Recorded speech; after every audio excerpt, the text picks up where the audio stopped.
Ruuskasen Antti tässä morjesta. Eli lämpimät terveiset fressiläisille niin henkilökunnalle kuin asiakkaille.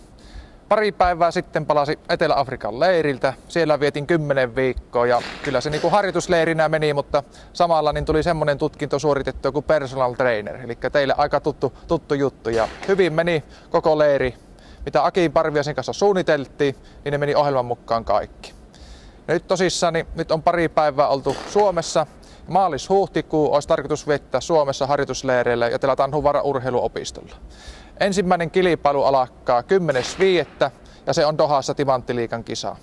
Ja Suomessa alkaa sitten ensimmäinen kilpailu, niin on Joensuun eliittikisat 9.6. ja toivoisin, että fressiläiset tulisi ainakin kannustamaan ja kannattamaan Ruuskasen poikaa voittoa. Että kotimaan avaus on siellä, niin ei muuta kuin hyvää kevään jatkoa ja Ruuskasen poika hikoille ja yrittää parantaa ominaisuuksia ja tekniikkaansa, että keihäs lentäisi kesällä pitkälle.